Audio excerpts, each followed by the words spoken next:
Saturday, we'll try and study both military incompetence as well as competence. Okay, and then finally some qualities, you know. Now this is the project they showed. The bridge is almost ready, subject to final phase of construction funding and the celestial alignment, you know. Recently got a photograph, I'm sure you must have seen a 6-lane bridge getting converted to 4 lanes, you know. I'm sure some of you must have been associated with it. Anyone who was, he can raise his hand, you know, from 6 lane to get into 4 lane on a bridge, you know. But where anything happens, anything can happen in project management. Okay. So project management, what the PMI does, I don't want to get into it. Identify, quantify, plan, monitor, control, innovative, etc. These are all the theories which I'm sure you are well versed with, you know. So I'll not get into this. This is the theory, you know.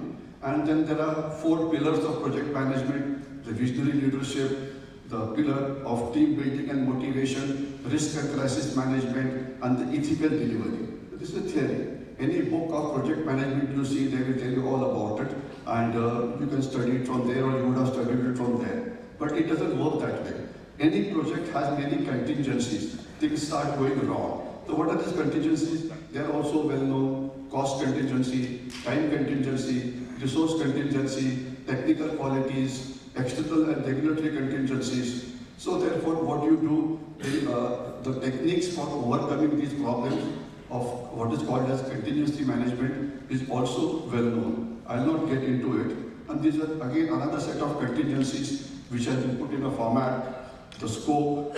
So if the client changes, unclear requirement, change the control board, 10% scope for buffer, weekly validation, etc. These are all the known methods. I mean, there's nothing new that I'm going to tell you. Time, if there's a time overdone, what do you do? Cost overdone, what do you do? Resources, technical, external, etc. I'll not get into it.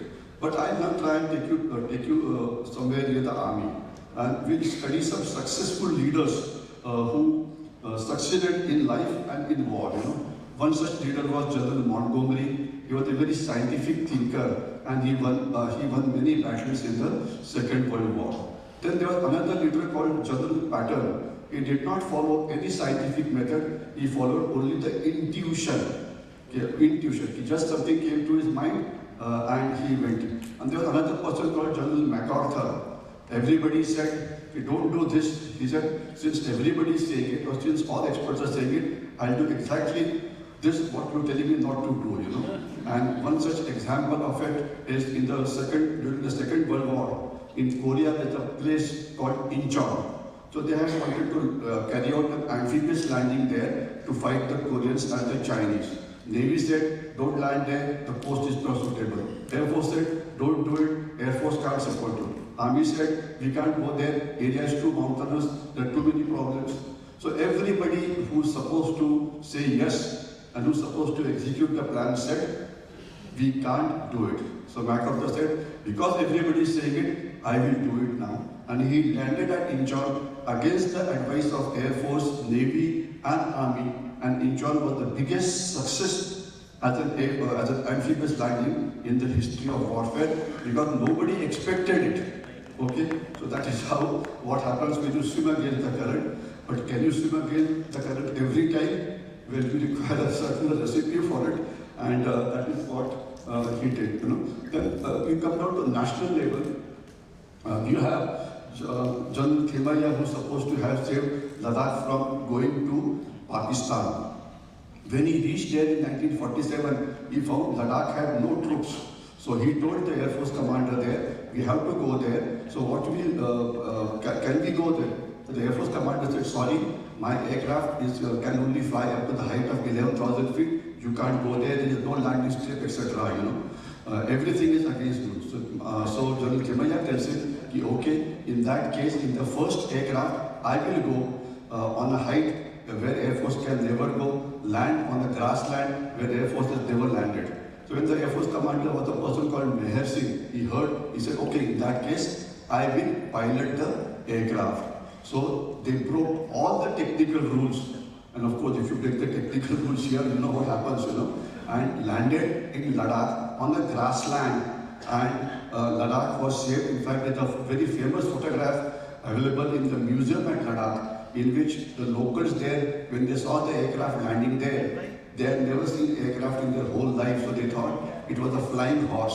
So they said, if the horses come from a long distance, so let's give him water and grass, you know. There's a photograph at the nose of an aircraft, the locals offering it water and grass, you know. Well, that's how history was created, Ladakh was saved. Then second person about whom we speak is Field Marshal Sam Manekshaw. About Field Marshal, the whole day would be inadequate to talk about him. But it's just one quality I will tell you. In the Second World War, on the Myanmar front, he got 6 bullets into his body, and in a very wounded way, he was brought to the hospital, put on the surgeon's table, you know. And the surgeon, when he looked at him, he said, young man, you won't survive. There were 4 or 5 casualties it had come. So very, I would say, very cruel surgeon. He tells the person lying on the surgeon's table that I can't operate on you because there is no chance of you surviving it. And the surgeon was just about to turn away from Manekshaw. So he just turned and asked, by the way, young man, what happened to you? Okay, so Manekshaw said, sir, I was kicked on the head by a mule. I was kicked on the head by a mule. The surgeon turned around, asked me, you're going to die in the next 4 minutes, and if you can keep a sense of humor alive now, that your condition is like this because you were kicked on the head by a mule, he says, I'll operate on you. I admire your spirit, and rest is a history. When he would have been dead, the surgeon operated upon him, Manekshaw lived, and Manekshaw then later rose to become one of the most successful military leaders as far as the Indian Armed Forces are concerned, post-1947. So that's the legend of Field Marshal Manekshaw, and one can go on and on and on how he told Mrs. Indira Gandhi, the most powerful leader, that I cannot go for a war in the month of April, I have to wait for 6 months. She was very angry, and nobody had the guts to confront Mrs. Gandhi at that point of time. And he said, no, I want to sack you. He said, yes, please do. If you can get somebody who can do it. And within 1 month, Indira Gandhi realized that it was only Field Marshal who could do it. Then thereafter, he did something which is unconventional. You know, you attacked Bangladesh with 7 divisions, which were all hodgepodge divisions from all over the place, against Pakistanis, which had 5 divisions. Any one of you who knows a bit about fighting, they know the ratio required for fighting is 3:1, meaning if Pakistan had 5 divisions, you required about 15 or 16 divisions. Now, I don't want to get into that part, but Field Marshal was a legend, and his character is studied hell of a lot by the Indian Army, and he's one person whom we must study as to how a person can succeed. I don't want to get into General Sagat Singh, I don't want to get into Major Hoshiar Singh, I don't want to tell you about the younger Lord, Yadil Matyamor, Captain Vikram Batra, etc. All of them, what are the issue that remains at your heart is, what are the common qualities they had? Were there any common qualities? One person goes against science, one person only follows intuition, one person goes against everything that is right. So what is the common point? So the common point is what we are really going to look at, and this is what we try and do. Now, one of the ways is innovations, etc. Indian Army has got Rudra brigades, Indian Army has got Bhairo battalions. You'll ask, what is it, you know? There are a lot of organizational changes that are taking place. And even before, Bombay dreamt about having a tunnel underneath Mumbai to reduce the traffic problems of Mumbai.